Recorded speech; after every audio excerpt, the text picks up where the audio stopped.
Good morning. See, I went out with a real big. It's a good morning. All right. Boisterous. He's not sure. Not sure.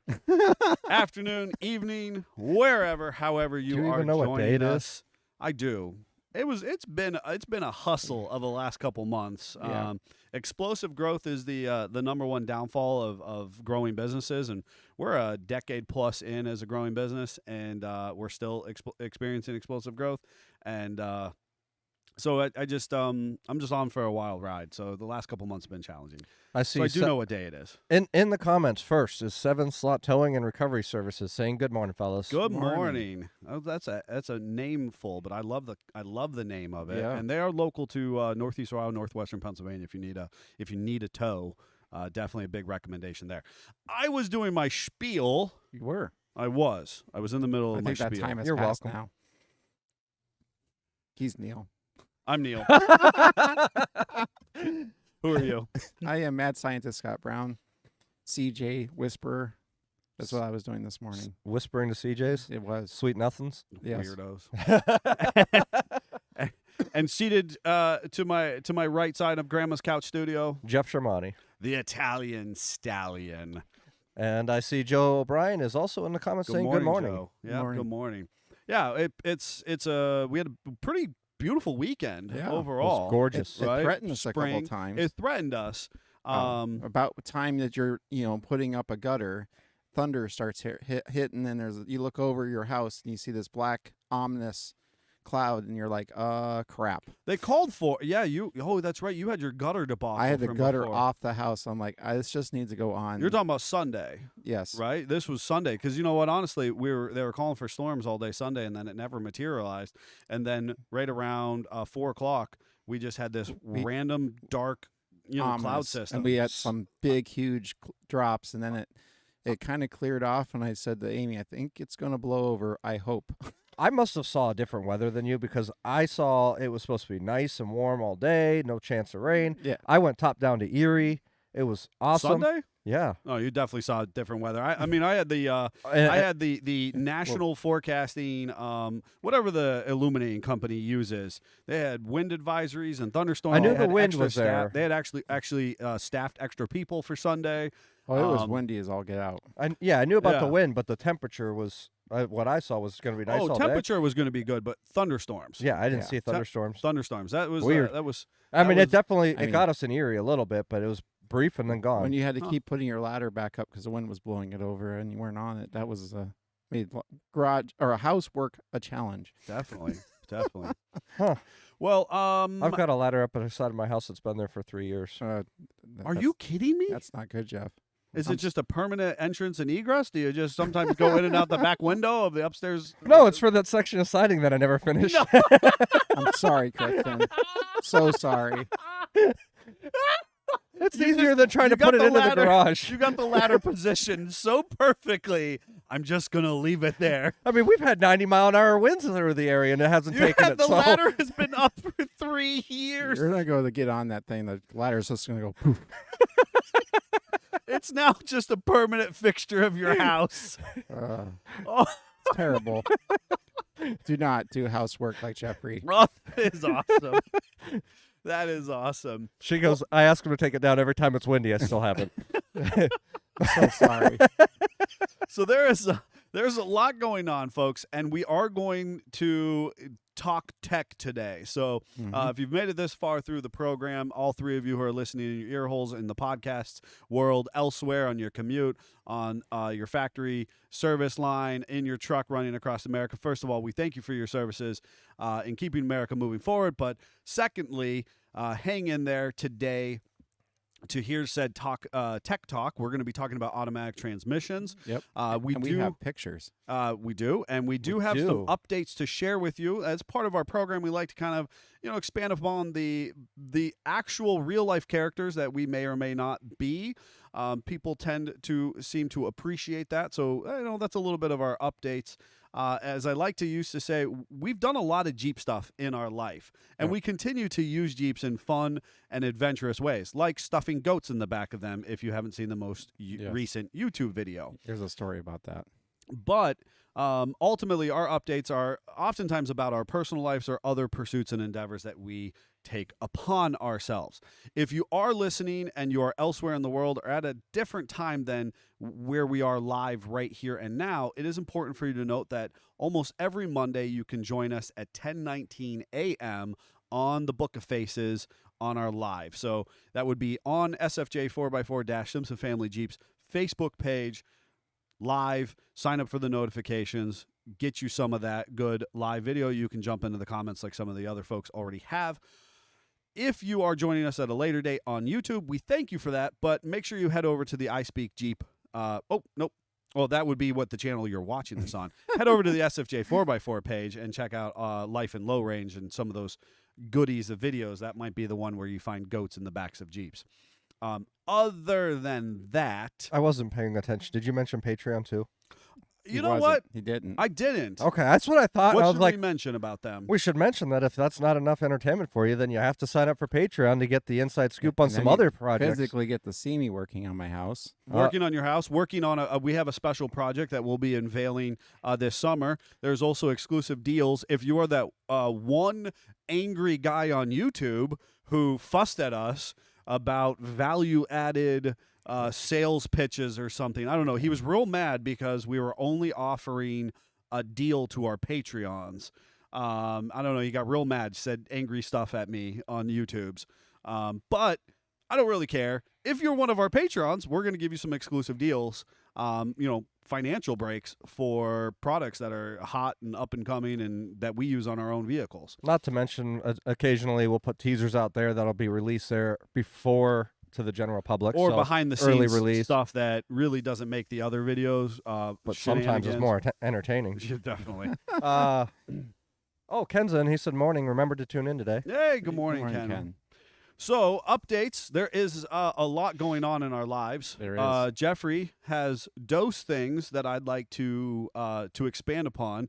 One I will let him do himself, but one I'm going to take the red ball and run with it. Jeffrey was recently a recipient of a very nice recognition and acknowledgement, and so we want to kind of formally share in that recognition with him and say congratulations. Thank you. If you're on his socials, which I obviously recommend you jump on and be friends with any of us, you'll see that he recently received a prestigious recognition of Who's Who in America. Through Marquise Who's Who. Yep. Marquise Who. So a very neat recognition for his pursuits in leadership and social improvement and community organizing. Get his name in the book. And obviously just a nice accomplishment that, anytime happens for anybody within, the SFJ umbrella. We want to recognize how they've impacted society. Yeah. That's such a cool thing. The other piece, and I'll let you expand upon, or you can share anything more that I didn't cover with that. That's fine. I will. But I want to say congratulations formally to you. Thank you. The other piece that you have, big deal coming up this weekend. Yeah, let me first jump to the comments and say hi to Bill. Good morning, guys, is what he's saying Morning, there. Bill. Yeah. So as far as this weekend goes, coming up, Friday is the big fundraising event for Heberly's Heartstrings, which is the musical lending library. You have a fancy title there. What is your fancy title? So the title of the event... No. Your personal... Who the heck are you with Heberly's Heartstrings? Executive director. There you go. Thank you. I don't care about titles. I know. And if you listen to the American Hustle, our other podcast, we talk about fancy titles and whatnot. But again, that recognition is important in a formal situation. So you are the executive director of this charitable organization, which honors the life and accomplishments of a family member that has passed. Yes, Jason Heberly. And his reach and value that he added to the local music community. Correct. The passion and the encouragement that he brought and helped many people become artists, even just trying it out, and have since released records or single releases and things like that. Sometimes people just need that opportunity, put them tool in their hand and let them try it. Exactly. Yep. And that encouragement, right, in a formal manner. And ultimately this is a authorized, registered 501c3. Yes. And it is part of its mission. It has a musical lending library. Yes. Which there's a lot of accomplishments that both both our listeners here from I Speak Jeep and viewers on the live have participated in, and then a number of local organizations and businesses have given to this lending library. It is meant to encourage the tool in the hand Yes. of young musicians, or musicians in general. I shouldn't say young, just musicians. Yeah, aspiring musicians. And that's open to all types of instruments, correct? Yeah. So if you have an instrument in your attic not doing anything, As long as it's a good, usable instrument, Yeah. right? hit Jeff Even up. if it needs a little bit of TLC, we'd be happy to take it on and get it into somebody's hands. So this weekend is the big event, the main stage, if you will. Yes, so this is it's Go time. called Jason Heberly Memorial Open Mic Competition. It's a mouthful, but the whole purpose of it is to have that open mic format. And if you're not familiar with that, it's where artists just show up at an event and get on stage and start playing randomly a set of songs. It's usually a couple songs, and they share the stage with a multitude of other artists that show up. For our event, we do make a pre-registered, and there's a qualification process to get in.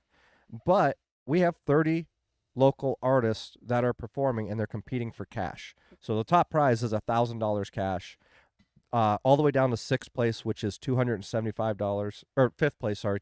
Fifth place is $275. And then we have an audience vote prize as well, which is $250. Nice. Man, So- that is And that's all original songs, correct? So this event is all original No music. covers It is allowed. a singer-songwriter version. No covers allowed.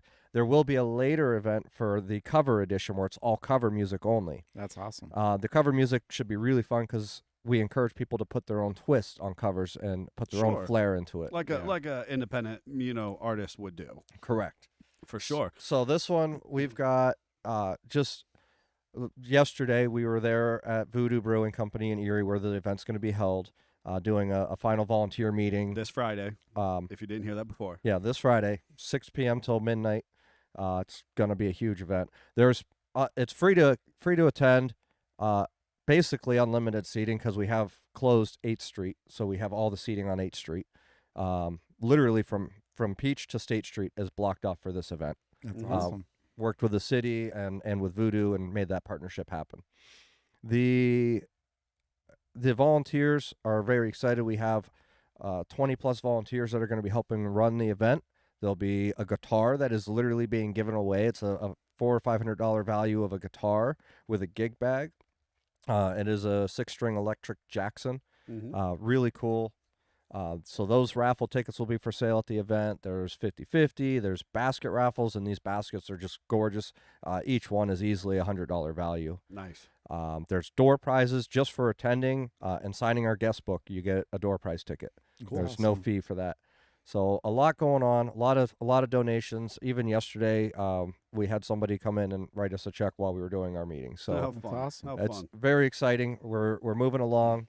This week is going to be real busy. I will be here at the shop. I was just for about 2 to say days. this. I was just about to say I am going to selfishly. I'm so glad you're going to cover it because Yeah, because I'm only going to be here today and tomorrow at the shop, and then I'm sorry, you guys are on your own. I know. I I'm want peacing out. our listeners, our live people, to understand that we were already log jammed, and what we've been sharing with people is we can't estimate fast enough, we can't invoice fast enough, we can't turn the vehicles fast enough for the market demand, and we thank you for that.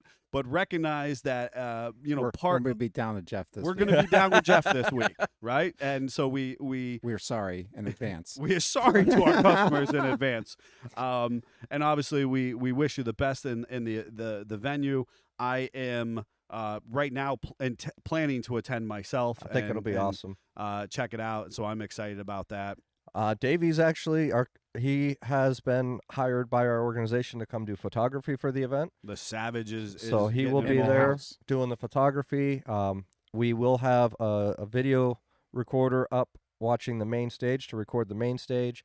We encourage everybody to use their cell phones and do live videos, do that kind of stuff, and have a Sure. good time. Yep. But out of all of it, what is really fun is just knowing how much community support we've gotten. iHeartRadio put up an ad for us. It's a 60-second spot, and it was running constantly through all the prime times, Monday through Friday, for the last couple weeks. No way. That's awesome. And as part of that, I'm actually going to be on air tomorrow or Wednesday morning at 8 a.m. with Mojo on Rocket 105. Very cool. That's So awesome. that'll be Very cool. really cool. Congratulations on, how often as humans we have a vision, we have something we want to accomplish, we're motivated to do better, to achieve more, and sometimes things fall a little short. And so to see this come to fruition is a testament not just to you but all the people you're working with to kind of bring this event in memoriam of Jason, to the public, and how cool that is. And to help encourage just more people getting behind the music scene and helping that grow. For sure. Scott, other than windy soffit and what the heck are those things? Gutter installation? So the other small updates is I haven't updated anything on picture-wise online, but I am still working on the 36 Ford project. I got the transmission cover on. It's a multi-part piece on that car, but I got the center part in long enough to realize that the toe board for the driver's side doesn't work like I like Good. it to. Excellent. And there's a multi-strike process. I was like, well, I can move one hole, but then when we have 6 things that need addressed, I'm just going to make a new one. So as a challenge to myself, there was a couple people I follow online that they were doing a TIG a day challenge where they would basically make themselves go out in the garage every day, pick up a TIG torch and practice. And that is how you get good with welding. So lots of people, welding sheet metal is very challenging. And so I started challenging myself to weld 2 pieces of 18 gauge together, butted up perfectly.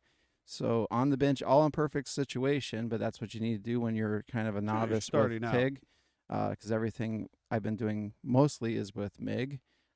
So I challenged myself to fuse those 2 pieces together so that I have a piece big enough to remake mine. And yes, I could pull a sheet off the wall and cut a piece and do that. And I have a backup plan then if this fails. Sure. But I am working at that currently, and I'm using MIG wire as filler material because everything else is too big. Oh. So it is, see where that goes. I just kind of needed something. Did you post your Mega Day challenge? I did didn't see it not. on your social. It's Why all- not? It's been crazy. Sure. I also yesterday went ahead and got my 66 Rambler Classic out. No need that for next weekend. I had a friend of mine pass away, and they're doing a memorial for him on Saturday. He's actually who helped me get that car, so I wanted to make sure that happened. So I've been a little distracted this week with all that going on, but And I just want to go on record saying sorry for your loss. I thank you. didn't know Absolutely. Walt very well, but I knew enough of him to know he was a really good man. Yes, he was. For sure. And he was a great supporter of the business as well. He So was. while he was a incredible influence on your life, I also consider him a friend, and we have some really good memories Yep. of us. And I think it's important, just like we took time to remember Jason years ago, take time to remember Walt and share a quick story. So just kind of conceptualize the guy who's just a really cool cat. He had a great sorted history in the automotive world and as a businessman. Mhm. He, to this day, so he passed away just shy of 83 years old, to my knowledge. You would never have known it. No, you wouldn't know. No. He was healthy as a horse. It was a freak motorcycle accident. People Yep. always want to know. I don't think we need to hide that from anybody. But because he was just blowing the stink off, right? Yes, he was. And he would love that. That was how we remembered him. And he had a really cool Gen 1 Cummins 2500. Yep. Which a Ram Two-wheel truck, drive. 2-wheel-drive truck. His motto was, if you can't drive a Studebaker every day, that was his brand of choice, then you get a 20-year-old Dodge. Yep. And you drive that. Especially a Caravan. Especially a Caravan. Especially a Caravan. It was, So he had a 89 or a 90 D250 two-wheel drive that he oiled meticulously to maintained. meticulous. You were like, fluid film is nice compared to what he did underneath that truck Sure. with gear oil and bar oil and everything else. But the trucks, because that stays around. And he just recently, a month ago, rebuilt the transmission himself. It's a stick. Mm-hmm. So kind of Well- give you an idea of who he was or how he was. And I think it was really cool is he had a lot of great stories of going west. And he was not afraid to drive. he was not afraid to drive. He would go west. He would pick up cool project cars and different. He would pick up a car for somebody and haul it back from Washington. He had great stories of running through the mountains out west. And while I did not have the relationship with Walt that you did, he would oftentimes send me vintage photos, things that he thought I would be interested in. He was a great sharer of the passion of the automotive industry. Yep. And and I, as younger guys, when we started out in the automotive industry, we do authentically appreciate the men and women who came before us, who 100%. laid the groundwork in a time, in my own opinion, that was way more challenging. If you were running over the road in West in the 60s, the 70s, and 80s, when technology was just not what it is now. 100%. You were running off of paper maps and landmarks and bias ply tires, and just engines that easily overheated and cooked in the process. You were really accomplishing something. I love and appreciate everything we do for our customers on the newer tech vehicles and whatnot, but it really is not anything too exciting to jump into a 2020 vehicle and run to Moab. Do that in the 60s. And a 2.5-ton Studebaker. Right. That's a story In to his share. words, it rode a little stiff. Right. Yeah, I'd imagine. That's a story to share. So, and we had a great experience years ago going with Walt to a couple Jeep shows. Mhm. And it just, I'll forever hold on to those memories. So, 100%. if there's anything else you want to share, I think that's Okay. about it. I will just, if you're on my social, you will know that Chuck Norris had a boo-boo. Yeah, over the you had a weekend. fun weekend, didn't you? I did. That had I'm to be a actually- heck of a bang when that happened. Yep, I did. It did. I'm It's- actually not going to tell anybody. Yeah. You're going to have to watch the have to YouTube video. watch. Yeah. I'm just going to tell you that Chuck Norris had a big old boo-boo. It was a loud enough noise to probably bring it out of your house. Yep. Made me real sad. If Yeah. you're on my social, you have an idea of what's going on. But He's currently on IV. We're not sure if it's terminal yet or not. But no, you that'll can't be keep Chuck soon. Norris down, but I am disappointed of what went down in the process. So Yeah. Absolutely. you'll definitely want to tune in and check Yeah, that it's out been on the an next. interesting. but he's week. called Chuck Norris for a reason. That's Yes. right. Yep. Tune in for the next Life in Low Range. I am really, really struggling because I'm a firm believer in the silver lining of now I have an excuse to change something up. Now I have an excuse to upgrade. I mean, you were literally just talking about it I the, was the day it happened, as a matter the of day fact. that it Well, happened. and if it was anything but Chuck Norris, it would have just been hauled to the junkyard. So Oh, that's exactly correct. I mean, the fact that it was like meh. That is Yeah. exactly correct. Oh, yeah. Now, I promise you folks that if I do something to upgrade or change up because of this Ooh. scenario, Ken just said, wow, Neil, you're getting old throwing out the bias ply thing. Ken, you have no idea. Guess what's happening next weekend? nothing's happening this No, weekend. Just another day. Yeah, yeah. Just How, another day. how old? 40. There it 40. is, the I'm big pretty- 4-0. I'm pretty excited. I feel 25, so I don't really care. You know what I mean? I just The good thing is I get to test it out on him before November when I. So it's all good. That's right. That's right. Well, I was going to say, I promise that if I upgrade, change, or do something different with Chuck Norris, you're going to talk about it. I Yep. could just promise you that it's you're going to gonna be know something about it. you're going to know about it. Oh, yeah. But you'll want to tune in for this next go around on Life in Low Range. It'll be the next one. There was a new video that dropped this past week, which we've already hinted about. You'll want to check out the Goats and Jeeps video as well, which Mhm. is actually a video about Chuck Norris initially, and then about one of our Hemi swap Jeeps that's in house at the moment. So Yep. you'll kind of get exposed to all The of world works in mysterious ways. You release that video, you talk about upgrades, and then this Bang. happens. that. Yeah. So, But I promise that if I do this next upgrade, nobody's going to be real thrilled about it. no. Especially me, probably. But anyway, No. Yeah. Oh, you don't even know. You I've have heard enough that I'm not really no. not thrilled You don't about it. know. I've seen it. You don't. Oh, I've you're heard enough to know I'm not. you're not thrilled. ready. I'm ready. I'm ready. I'm ready for a big I heard a shift. word he said, and I was like, oh. I'm no. ready for a big It's, shift. it's so much worse than what you think, Scott. Oh, it's fine. Anyways, Tech talk, right? And we spent some time talking about the social, and that's I think the beauty of I Speak Jeep is it's meant to be all encompassing of the Jeep lifestyle. Yep. Obviously important to the Jeep lifestyle is also the technical pieces, the vehicles that actually make our industry uniquely ours. It makes everything go. Correct. And badooch. Yeah. We are going to dad be joke of talking the day. about. Yeah, it's fine. Brought to you by Scott Brown, the mad scientist. You know what? For my 40th birthday, I want white New Balance tennis shoes. He's embracing it, people. He's ready for the dad shoes to go I'm with his ready, dad bod. I'm ready. I'm sticking with the black New Balances myself. I just want the white New Balances for the sheer shock and awe factor. No. Yeah, that's just where I'm at. You couldn't wear them into the shop for a day without them couldn't. being No. ruined. No, I'm only going to wear them to mow the grass. I'm going to buy So they'll white be New bright green. Balances. You're gonna have bright nice green, hue, White, yep. hue. Yep, nice. Well, hue. no. You got to do that, and then you got to walk the block with the dog. Folks, I I don't know if promise Diesel's you. up for that. No, Diesel's not up for that. First of all, Get the wagon out. It'll be fine. Just put him in the wagon and drag him around.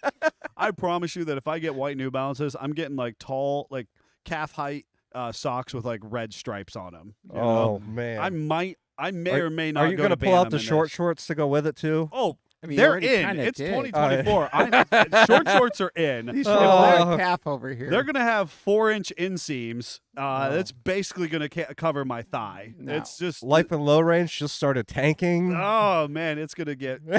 We're upping our market demographic. That's what No. we're doing. All right, automatic transmissions, folks. Yeah. I swear we're gonna talk about auto transmissions. When did we see the first auto transmission come out in a Jeep?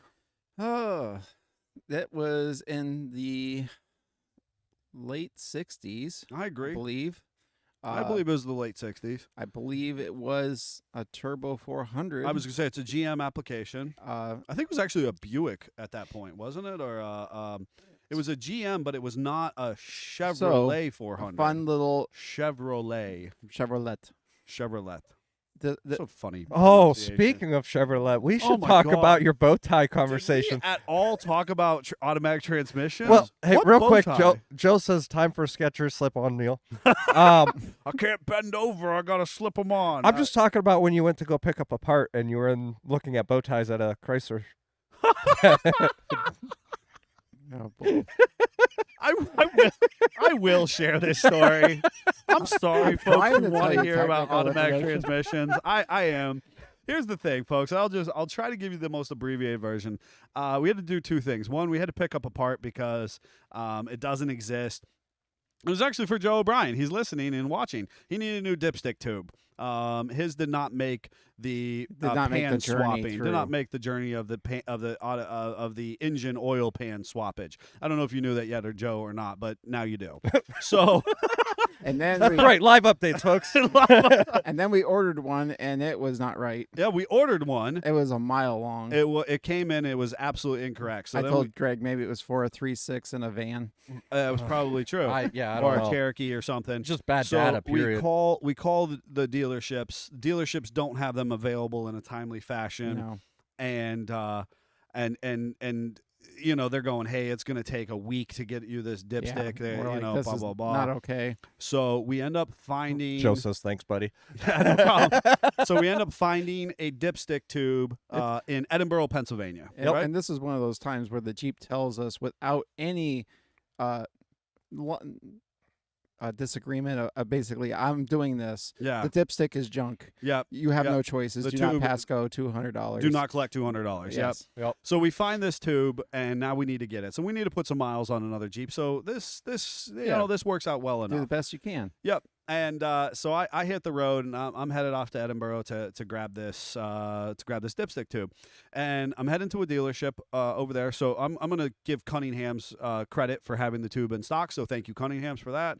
They're willing to sell it to us. You know, not all dealerships play Yeah, it's nice. weird. It's important to know that. Yes. So we're headed down there. I'm headed down there, and I'll be honest with you. I've got my earbuds in. I've got the GPS playing. I've got music playing. I'm just kind of in the zone, you know, kind of thinking about life. And the GPS says, in a mile, turn right, and I'm like, okay, cool. So I see a dealership, on the right, down the road, and so I'm like, okay, cool. So I just pull in. I don't think anything more of it, and Had too much faith in Google. I'm feeling it's pretty too much good. faith in himself was what it was. I'm feeling Google pretty was good. accurate. I get in. I circle around. I go all the way around the dealership. I go behind the building, back where like all the technicians and all the project vehicles. And I'm wondering why this particular dealership had like a derelict 4-wheeler chained up to like their propane tank. They had a Monte Carlo in pieces, sitting, half under a tarp. I mean, it seriously looks like somebody. I've been in backyards that are have newer, nicer vehicles. Oh my. And I'm thinking, oh, you know what? Good for this dealership for having these odd project vehicles. I don't know if they took them in trade. I don't know. You're right. I go all the way around the dealership. I come back out to the front because I was looking for the parts morning, department. Good morning, Roy. I'm looking for the parts department entrance. I never see it, right? But I go all the way around the building, and I'm like, you know what? Finally, I'm just going to have to walk in through the showroom. I don't want to walk in through the showroom because I'm just going to call a spade a spade. I don't want to deal with the salesman. Yes. I'm not there to buy a vehicle. I am there to pick up parts. And I don't think anything of this situation. I'll be honest with you. I've never been to either of these dealerships before. I don't think anything of it. I get out of the Jeep. I go in through the front door. Fortunately, I am actually very close to the parts department. I walk past. I say hello to a couple people who do not engage me and try to sell me a vehicle. It's whatever. I walk up to the parts counter. There is nobody there. There's like a clerk to my left. I just kind of like do like a hand wave, like a, an awkward, like, oh, I'm good. I'm just going to stand at the parts counter, quietly. I stand at the parts counter and nobody comes to check on me. And I was thinking, well, that's kind of like crummy service, but, like... Been there, done that before. Yeah, I'm like, this is not the end of the world. Maybe they're busy. There's people out in the showroom just drinking coffee, doing nothing. They didn't engage me. Whatever. I'm fine. I'm just going to stand here quietly. I can be patient. And I start looking around, and I'm like, looking at the signs that are hanging in and around the parts counter, and it's like, Heartbeat of America, built Chevy tough, built like a rock, You said all the shirts with the bow ties on it. All the shirts with the Chevrolet bow ties on. I don't think you're in the right dealership. And I started to think to myself, well, that's really weird. that's strange. Why would a Jeep dealership have all these Chevys? Why would the Jeep dealership have these Chevys? And I mean, I've certainly seen multifaceted dealerships. I didn't know where. So I what was kind of going. vehicles were out front of this dealership? So I literally had walked past like a 32 Chevy in the showroom. Yeah, it's a and, red flag. and then I looked out through the showroom out into the parking lot, and I just saw all the GM pick-em-up trucks lined up next to the Jeep that I just drove in with this Jeep, lined up all the GM pickup trucks. I'm not in the right place. I thought to myself, there is then kind of just a random little 8.5 by 11, and it says something about Walker Brothers, and I just didn't. I all of a sudden, like the little jingle in my head for those of you in Northwestern PA, Northeast Ohio, it's Walker Brothers, Buick, Chevrolet, and I was like, oh God, oh God, I'm not even in the right brand. Danger! I'm not even in the right owner part. I am not where I'm supposed to be. I'm feeling all emboldened and ballsy, and I'm driving this great, beautiful Jeep that we just built, and everything's going great, and I'm randomly standing at the parts counter of the wrong dealership. I tucked tail and ran out of the building as fast as possible. Much to my surprise, Google was like, turn in another mile, you idiot. I literally just drove down the road another half a mile, 3/4 of a mile, and, Cunningham's was there on my right, and I just totally was oblivious to the whole situation. Good, bad news, whatever, with Walker Brothers. Nobody actually greeted me, so nobody knew what a buffoon I was. But it is what it is. I guess if you don't want to buy a Chevy, that's where you go. Yeah, I guess. Right? Good for me, bad for them. It's just what it was. So Daddy Jeep just logged in, says, morning, guys. I'm late. I was on a staffing call for Bantam. we need more volunteers. Oh, that's an all call to our listening base, near and far. Bantam is a national show. So if you want to come in and volunteer, they'll take you. All right, automatic transmissions for the third time. Yes. We sure this time? I don't know. think We're so. probably out of time at this point. All right. So the cool thing, lots of people think there's magic in automatic transmissions, and to a point, a little bit that is true. The biggest challenge is people think that very much logically, like I start my car, the motor's running, now it transfers power down the line. And with a standard shift, that's kind of true. Like gears mesh with gears, the clutch physically grabs things. Well, I think that and if it you're talking makes about the 60s, we drive had shafts turn. just under 60 years of manual transmission technology. Yeah, you can shove it in something and it's going to make the vehicle move in Correct. either direction. Correct. With an automatic transmission, that is not really the case. While there is things called planetaries, which is how you get your gear ratio change from one to the other, it is all done hydraulically, which basically at that point your motor is just turning a hydraulic pump, which is therefore producing a line pressure in the transmission, which then, depending on where you put your selector, engages what's called a clutch pack on or off, which then engages that planetary. That's how you get your first, second, I'm going to break third. that down again, just in case people didn't catch it. A manual transmission is, again, the energy transfer is just separated by the clutch itself, right? So it's an on-off. And then you have gears, physical gears that engage. Boom, Yes. boom, boom, boom, right? Whereas I love what you said. An automatic transmission is a fluid pump. Yes. That's the best way to kind of overall think about an Yes. automatic transmission. Yes, there are going to be gears Yep. and drums of clutches. of clutches, but ultimately it is a fluid pump. It is a hydraulic pump that is increasing pressures Yep. to to take the energy created by the engine and transfer it into again almost a mechanical. It goes from fluid hydraulic energy back into mechanical energy. Correct. And how they do that, I'm going to try to make this as not scientific as possible for you guys so it doesn't get too over everyone's head. But basically, everyone generally, if they've done anything with a car, knows what a torque converter is. That is the part that physically bolts to the flywheel of the engine and engages in the pump of the transmission. After that, pretty much nobody knows what goes on. No, it's magic at that point. Inside a torque converter, we have two vaned discs, It's just sloshy momentum fluid. Is what's super. which we have a picture. That is, So if you're one of our viewers, enjoy looking at the screen. Yes. If you're not, you're SOL. My bad. Yes, that's true. You have to watch it on YouTube. You have to watch it on YouTube. because Come I'm gonna make back Davey in. put this picture on there. That's right. Come So- back in and we'll timestamp and you can look at what a torque converter looks like. So when you're sitting at a stoplight, your transmission is in gear and you're sitting there on the brakes. What you're doing is shearing the fluid between those two discs. Shearing or sharing? Shearing. Okay. And that is why you can get heat out of a torque converter. You'll see in the middle you have the stator. There on the front of a transmission, when you take the torque converter off, you're going to have a spline piece sticking out. That is called the stator support. When you're trying to get that to engage, that is what you're doing, is that stator is going onto those splines. The turbine closest to the flywheel is going to go to an input shaft, which is another thing that you're trying to align up. And then you'll see on your collar that has kind of like a little tooth in it. That is actually what drives the pump itself.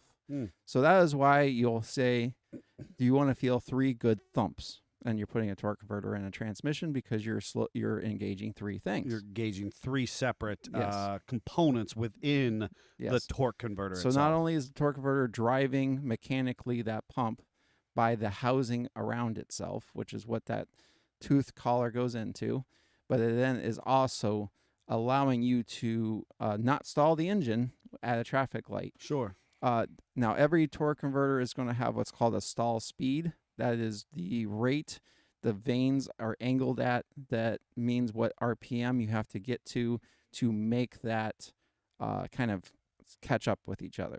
Okay. And that's why on a race car you're going to have a higher stall. They've done magic stuff in there. They also usually make that size of the housing smaller. Again, anyway, a torque converter takes a lot of fluid. It usually takes 2, 3, maybe 4 quarts of fluid in itself.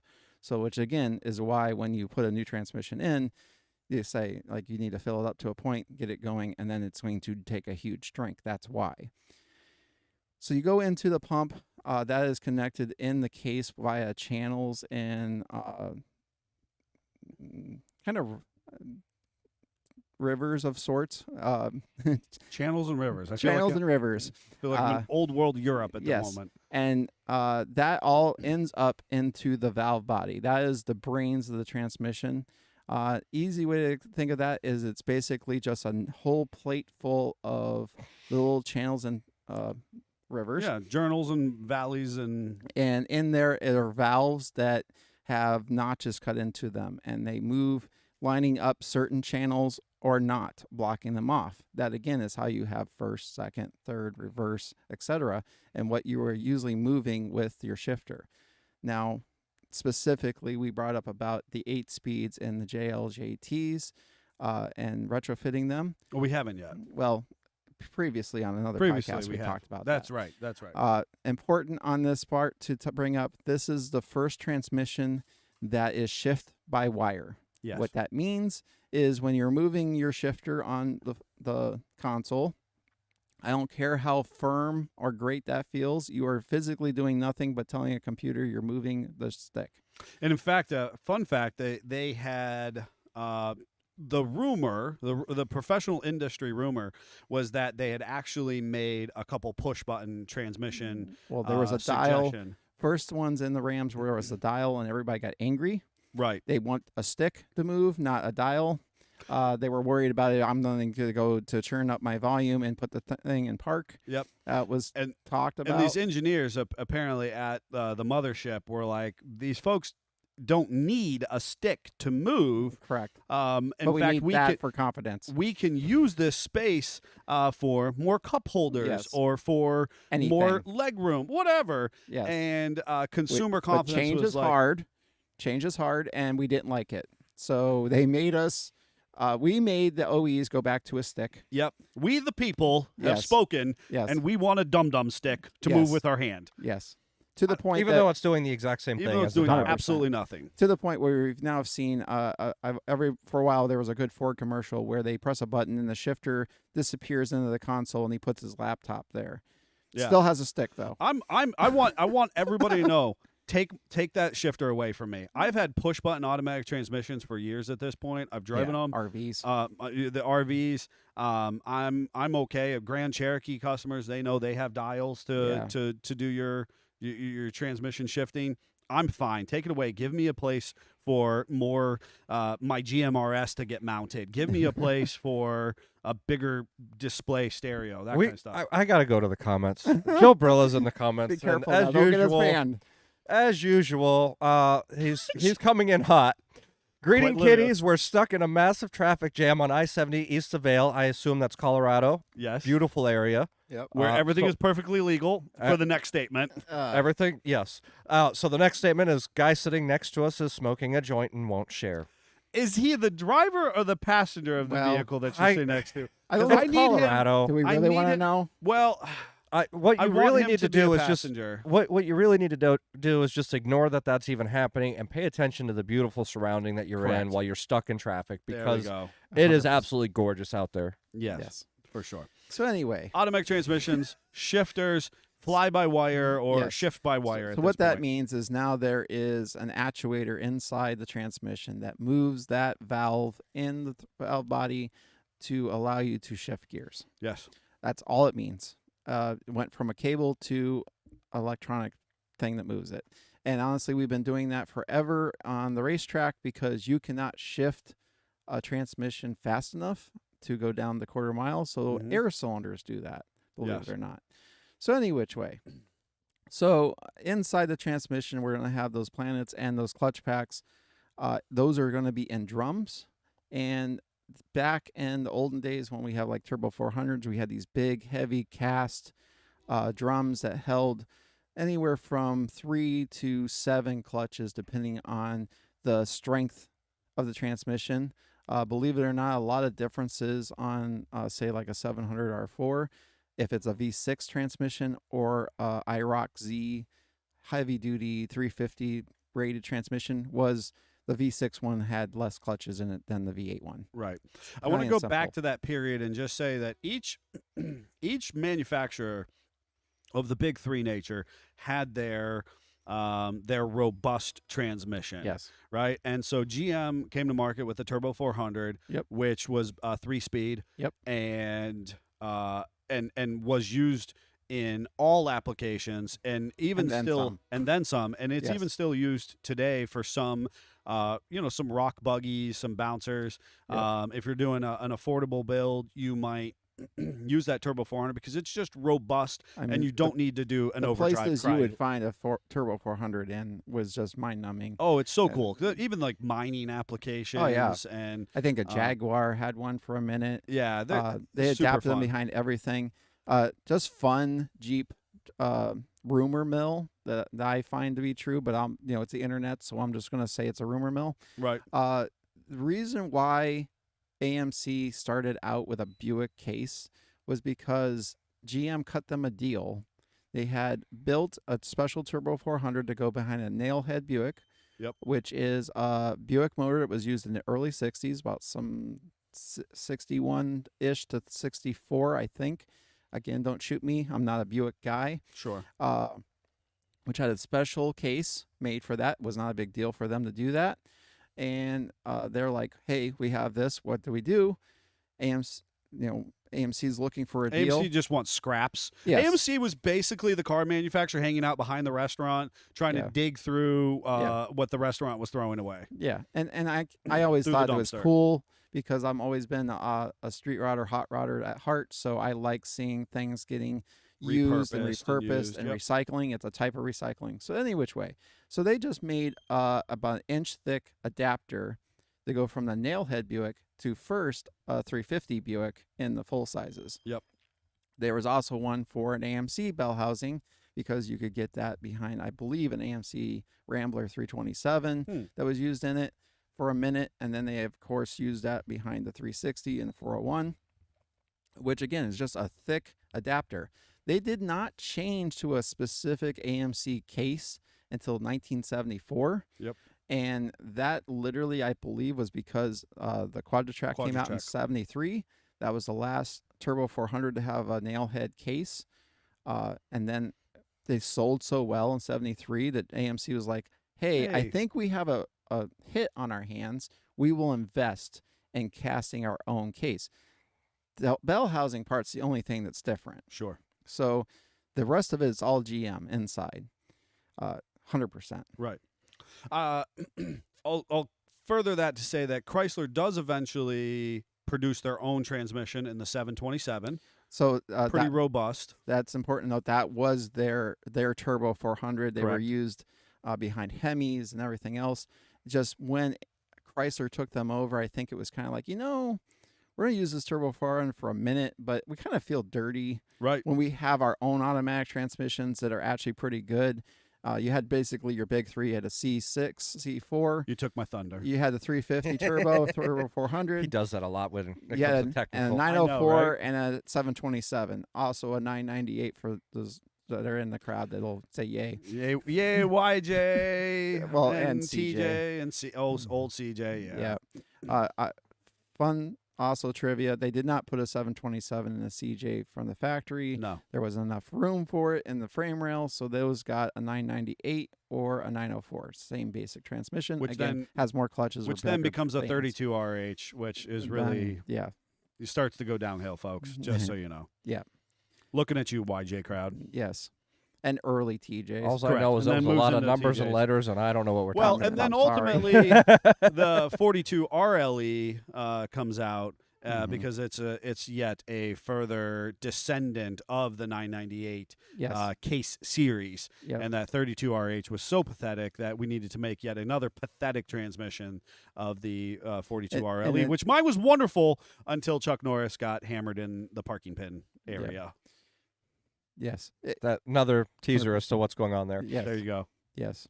And another fun note, again, trivia that you probably don't care about, but the very first transmission to be all electronically servoed. So how do we move these clutch packs and these drums? Well, there's bands that grip the outside of them that make them stop moving to then do a force. And back in the day when you would shift that valve body, the channel of oil on that river would go up into a case, and there would be a piston and a bore. Think of like what an engine has, only instead of air and combustion we have fluid going into that, and that moves that piston forward or backward, which has literally a pin that moves a strut, or actually can go right to the band that makes the band open and close. That's also why back in the day you had to adjust your transmission every once in a while. You had to make sure that band, as it wore, had the appropriate clearance. You were actually supposed to adjust the bands in your transmission. So Bill's in the comments saying enter 4160E joke no, here. oh, 4L60. 4L60. See, this Darn is it, why I Jeff. don't do the technical Jeff, this spec. is why this podcast is for you, Jeffrey. Yeah. Because, folks, I failed as a producer today.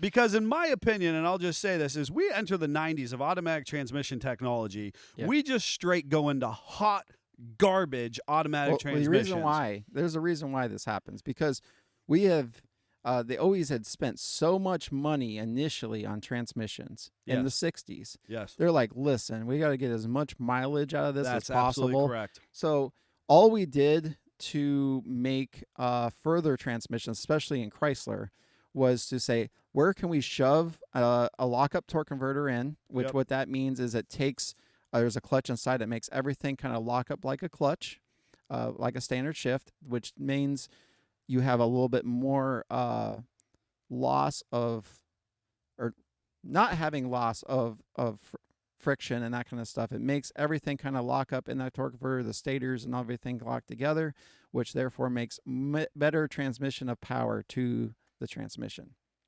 That's what a lockup clutch is. Anyway, they just then stuff an overdrive gear into the transmission somewhere. Right. And that's where initially it was called a 518. They even put them behind a diesel, called them a 618. I can't remember that they changed it then. It was a 46. It was a 42 RL. They actually said they actually used the 42, which was a 904. Yep. With an overdrive. Yep. Then 47 was, they had so many different numbers. That was in the Grand Cherokees. Yeah. So the thing is, they basically, I'm just re-articulate your statement to say, they had spent so much time and energy developing in the 60s and 70s that they didn't pump a lot of cash back into it. They just kind of kept refining. But the issue with the refinement was that it did not actually create innovation. It did not create, it was not new, robustness. No, it was not new. And the more they kept trying to pack into the same 5-pound satchel, just kind of expanded it, and they had to make other components smaller. So the joke about the 4L60E is that basically the 4L60E is not the 4160E. No. Okay. The 4L60E is a 4-speed automatic transmission in the GM application, which should be a decent transmission, but it's not. It's not. Well, the problem is they came out with what became the 4L60, which was the 700 R4. 700 R4. That was the first step screwed towards up innovation. So bad that if you were sad and had an 84 through 86 700 R4, you literally, if you call a good transmission shop, they'll tell you to throw it away. I Don't think it's even so rebuild funny it. how many people used to be like, "Oh, I'm excited that I have a 700 RL," and I was like, "No, no, that's just not cool." They were terrible transmissions, and they screwed up so bad they completely redesigned them in '87. I did 11 years at a transmission shop. We could spot an '87 up for 700R from across the shop. And if they came in, people would show up every once in a while with cores. We literally would not buy an 86 and down. The valve bodies, everything is completely different, even though the pan looks the same and the case overall looks the same. The 87 up is what the 4L60 and then 4L60E was all based off of, and all the E means is electronic. So that's the introduction of the shift by wire, right? Ish. Is ish. It's Yeah. the infancy. The computer is getting more involved with the transmission, Correct. which actually does not mean that's a bad thing. It Correct. just means that we're getting more refined. Because up to this point, we had a mechanical over hydraulic pump. Yep. Now, we're spending We're still- entirely we too much still have time on that. the old school stuff. yeah, We're spending a lot of time on the old I school kind of stuff. feel like we always have to show where we came from. Well, though. that's the SFJ way, right? To contextualize and help people kind of understand where and why and how we've got to where we're at. I do want to just kind of blow through and not spend a ton of time on the GM automatic transmissions. Real quick, let's talk about the. So for those that don't know, we did not get an overdrive and a Wrangler until 2003. Correct. What were we doing anyway? Right. It was 2003. That really wasn't that long ago. I know a lot of No. people think that was a long time ago. No. It really We wasn't. either have this weird 21 conundrum years. where people come in now and they're a JL or a JK owner and they think a TJ is quaint, and they go out and they buy an early TJ and they are mystified why they only have so many shifts. Yes. Well, that's because you don't have an overdrive. Yes. It was literally for in-town driving only. Anyway, Okay. that I'd love when our newer Jeep owners are like, I'm gonna buy a TJ to wheel vintage off road, a vintage Jeep. And Yeah. I'm thinking, No. what you enjoy about your Jeep has not nothing exist to in a do. Does TJ. not exist in a TJ. Yeah, if you want a TJ, buy a TJ, but buy it because it's a TJ, not because it's quaint. Correct. Any which way. No. So that There's was no creature comfort in those. No. No. that was the first transmission to have electronic shifting of that servo. So instead of a piston moving that fluid, now you had electric motor moving it, which is why on those you put it in gear and you hear. Yep. That is the electronic part doing that. And Also, that's our just- recommendation, I'm sorry to interrupt you, Yep. but our recommendation, if you are a TJ automatic transmission owner, like I am, that when you shift, you don't try to accelerate No. immediately. Not You keep your foot affirmatively on on the the brake. you count and to you just, 5. You just take a quick count. Okay, now my Jeep is ready. Yes. It has had a sip of coffee. Yes. It has contemplated its game plan for the day. Yes. And now it would like to drive around town. And this will also do a nice thing for people. Those transmissions actually need learned when you unhook the battery. Now, the good news is by the time they started putting this style transmission in trucks, they kind of will self-learn. But there's literally a spot in your scanner to quick learn the transmission, and that is to tell it where everything is and how it is, because it forgets that when you unhook the battery. That's right. Joe O'Brien is in the comments saying, I can't even fit in a TJ. They're a whole different ballgame. Where there's a will, there's a way, Joe. You just kind of crumple up. I was going going to say, I've seen Neil fit in some I was tight gonna say, spaces you take your with these shoes vehicles. off and you Yeah. just kind of, get your I mean- elbows in close to your ribs. You're I mean, Jogging it's shoes or possible that socks. he may have removed some seats to fit in I was some going of to them, say, but it's also like a cat. You got to have liquid insides. You got to, if I fits, I sits. Yes. All right. So any which way, that transmission sort of ish, but didn't. The idea went into the JK, and then we finally get into Daimler, Chrysler, and they're like, "Why are we using our bricks and our sticks to shift things? We're German. We're better than this. We have 5-speed automatics forever ago." Yep. Where we're over here in our brick and stick land are just getting into the idea of 4-speed automatics in Jeeps. And so they promptly put a Mercedes transmission in the later JKs, which actually is a good transmission. Yeah. Well, Once right you get before, over the fact that it's German. Right before we get to that, I'm going to take 2 seconds to address the 7 to 11 folks out there, because you are driving the armpit of Jeep Yes. JKs. I'm sorry. I'm not sorry. You consciously volunteered to make that your baby. It has push rods. Oh, woo, yeah. So Change is hard. change is hard. And ultimately, your automatic transmission is about as robust as a YJ transmission. Yes. They literally, it's just a car It's a transmission. soggy ham sandwich. It's a soggy ham sandwich of a transmission. Yeah. It just simply has a 10-inch adapter on the back that allows with an intermediate shaft. Now, literally, they took it out of a car application, which was how this transmission They're was like, engineered. how do we shove a transfer case on here? Yeah, exactly. So that you have a minivan engine. That's just that's the reality. It was recast. For Joe your was Jeep. saying, don't be jealous. And a minivan transmission. Just saying. Yeah. Anyway, It really is. It really is. Yeah. And then they needed Yeah. to adapt it to a to a transfer case. So they just gave you this 10-inch hollow adapter ring Yes. and an intermediate For, shaft. for a minute, that's why we had those cool dual range case that filled that void, because they're like, hey, there's literally nothing in here. That is actually a really cool. So if Yeah, you it do is. have this application, and here's the thing, It's if the only perk. if I had a good running 3/8, so 3/8 are actually pretty easy to work on once you know what you're doing. Yeah. And that transmission, again, the concept of just kind of putzing around town or off-roading, Yeah.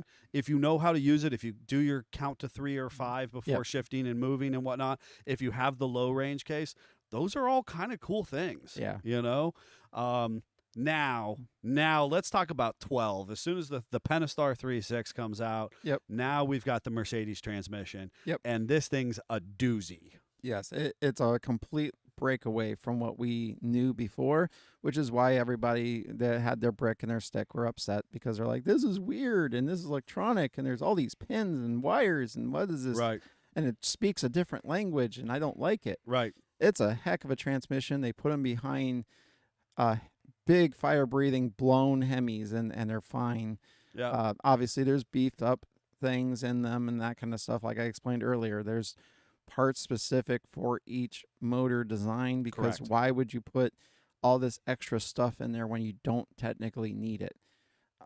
But it's way better than any earlier automatic ever was, Correct. beefy wise. Now we're gonna get to and we're just gonna kind of touch on it, and if our listeners want to hear more and we can expand upon it, we can. But ultimately, we're gonna get to the invention of the CVT, Mm-hmm. which is the constant velocity transmission, which we see Which- in the lighter Yes. duty applications of the Jeep branding, your Compasses, your Patriots, Yep. couple is- other vehicles. And that's because they were kind of pushed along with what everybody else was doing in the car market. It's a complete change of what we've had done for the last 50, 60 years of automatic transmission-ish. Yep.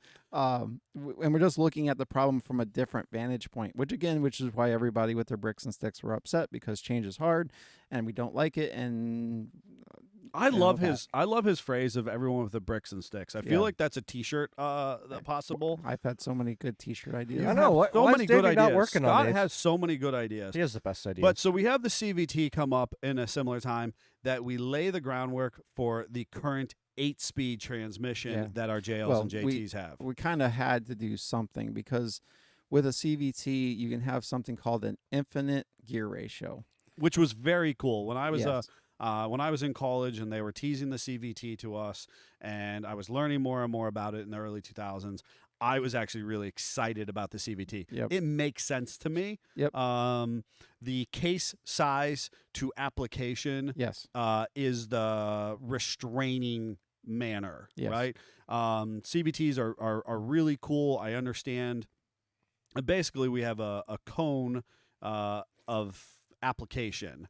And And- the easy way to explain it, it's not completely correct, but if anybody's ever seen a snowmobile clutch Yes. or a go-kart Comet style clutch, where we have one pulley here and another pulley over there, and they're connected with a belt, on the CVT, it's kind of a chainmail-esh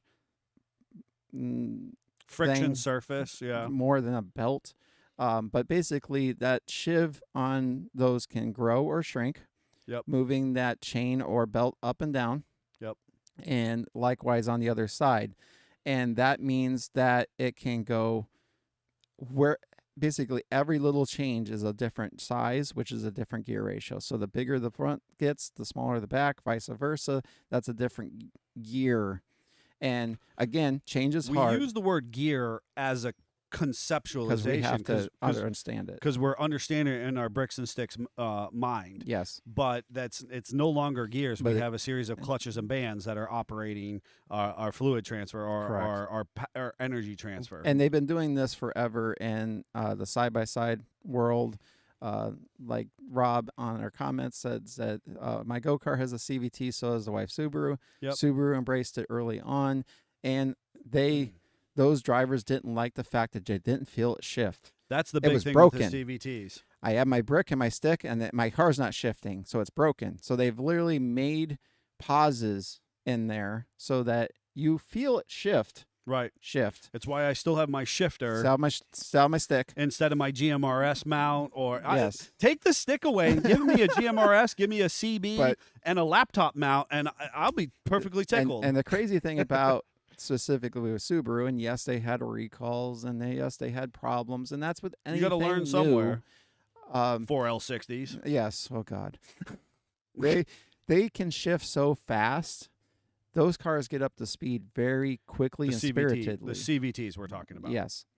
Right. That you're just moving less material. Anytime you can simplify what moves and how it moves, you have less loss of power. That's basically what we're trying to do. So here's the thing. Here's what really started me on this conversation. And I think we're going to have to table a little bit because we're going to have to come back. It's a lot. Because right now, I'm looking at you, JL and JT owners. And there's a lot of you who are fired up about the way that your Jeep shifts. Yep. There's a lot of talk at the dealership, mothership level about what is normal and what is not normal out of these 8-speed transmissions.